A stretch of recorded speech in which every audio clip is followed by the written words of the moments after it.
Okay, so let's talk about what fuel oil is and how we burn it. So fuel oil is actually, we use the term fuel oil, but it's usually called number two home heating oil. And the reason we call it that is that differentiates it from number one fuel, which is commonly called road fuel or diesel fuel. They are essentially the same. The biggest difference is how they are taxed. So this type of a furnace is basically going to run on, if you're not familiar with what fuel oil looks like, but maybe you are familiar with what diesel fuel looks like. So it's a liquid, generally clear. Home heating fuel usually has a red dye in it so that it can be differentiated from regular diesel, on-road diesel, because on-road diesel has more taxes associated with it. So now we'll talk about how we light it. If you've been around diesel fuel, it's actually, if you drop a match in a cup of diesel fuel, the match will go out. It does not vaporize the same as gasoline does. You actually don't burn liquid gasoline, you burn gasoline vapor. And fuel oil does not vaporize the same way.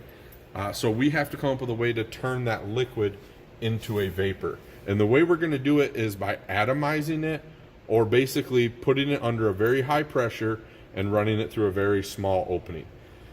So to burn fuel oil, our fuel oil pump is going to take our fuel oil that's probably at a very, very low pressure, maybe not at any pressure if our tank is below the pump, and it's going to increase it to approximately 100 psi.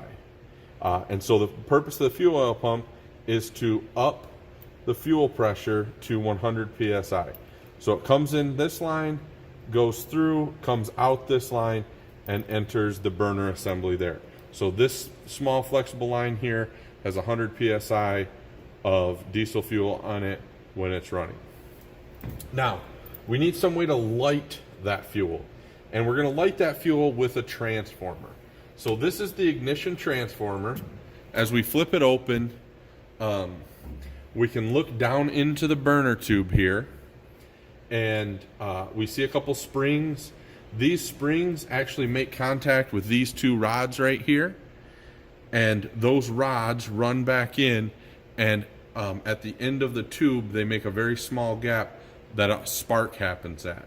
So these springs contact these rods spark at the end of them, and that is what provides the heat for combustion, right? So we need fuel, we need heat, and then we need oxygen. So the fuel is provided via the pump, the heat is provided via the spark, and the oxygen is provided via the combustion blower. So if we look down inside here, we can actually see a small blower wheel right down here moving. And that blower wheel is actually drawing air in right over here on the side and then blowing it down the burner tube.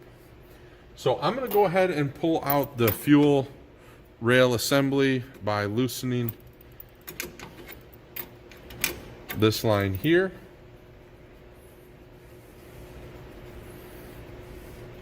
And we'll get this pulled out of the way, and then we'll slide this back and out.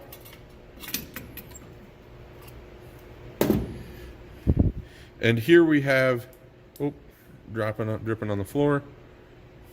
We'll drip it into the cleaner.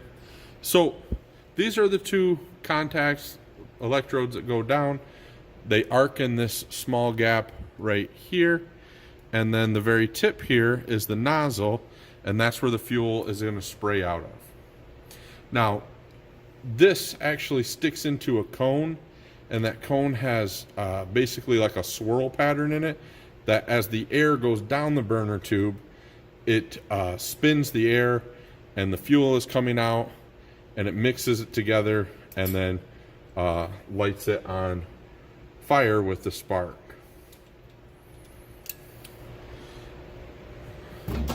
So fuel goes in via the pump, comes out the nozzle. Heat comes in via the ignition transformer, down the electrodes, sparks at the gap. Air is blown in by the combustion blower. And then if we have ignition, the last thing is to actually be able to visually see that. And so this component right here, it kind of looks like, I can pop this off.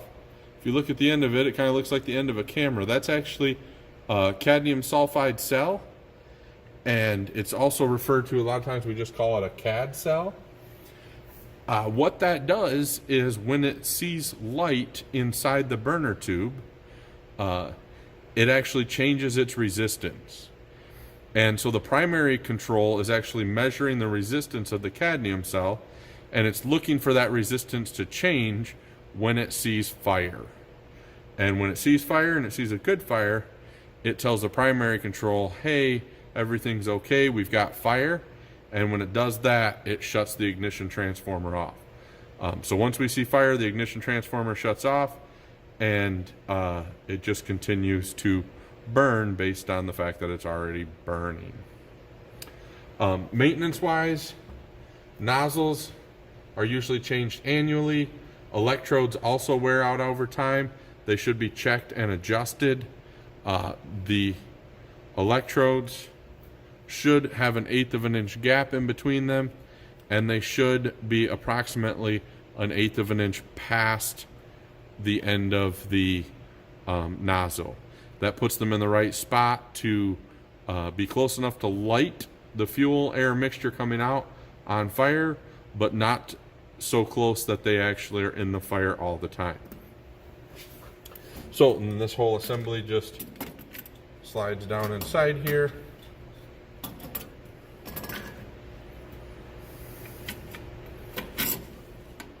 And sticks back out the side here, and then this flared piece of copper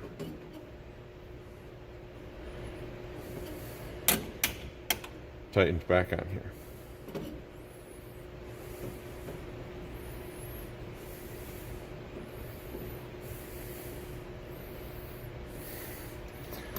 Tighten this up.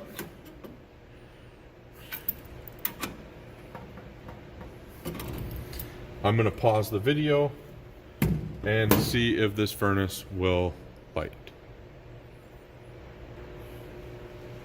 Okay, so I'm going to go ahead and I'm going to turn the thermostat up, put this in a call for heat, and we will listen and see what happens. So thermostat's going up. And we can go ahead and look inside the door and see, yes, we do have a flame happening. So let's go ahead, get the camera in position, tip this back, and you can just barely see inside there. Now I think we're probably running a little bit insufficient on fuel right now because we're not getting, I don't have a pressure gauge hooked up to see, but we don't seem to be getting as good a flame as I would expect. But if I tip the ignition transformer back, I can hear it sparking. So the CAD cell is also not seeing quite a bright enough flame. So we're getting some fuel out and we're lighting it, but probably not in the amount that we should. So take it out of a call for heat. It shuts right off. There must be a little fuel oil still down inside there because it burnt for a little bit afterwards. Now, one of the most interesting things with fuel oil furnaces is if they don't light, on the primary control, there's a reset button. So if they don't light, normally when they don't light, the issue is not that it's not getting fuel. Normally the issue is it's not, the spark's not happening right.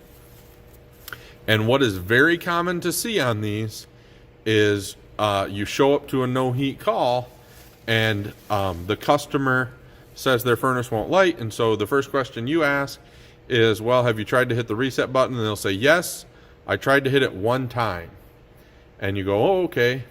Well, the reality is they probably hit it 3 or 4 times, and it's dumped quite a bit of fuel into the heat exchanger fire pot. And when you actually get it to light, it will light all that fuel in the bottom really fast. And I've had these furnaces shake, rattle, and rumble like you wouldn't believe. It will make enough smoke that it will come out the barometric damper. And, you know, I've had smoke fill up a basement from it. So one of the things I learned was, if I think you can hold this open and you can shine a flashlight in with a mirror and you can look and see if there is fuel at the bottom of it. If there is fuel inside there, take a rag, light it on fire, and put it in there, and it should burn off a lot of that fuel. Better to do that than have combustion air being forced in there. It can get pretty hairy if that goes on. So just something to be aware of there. So she lit right up for us.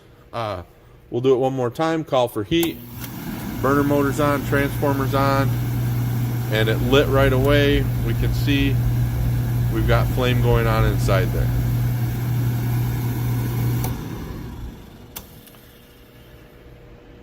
All right.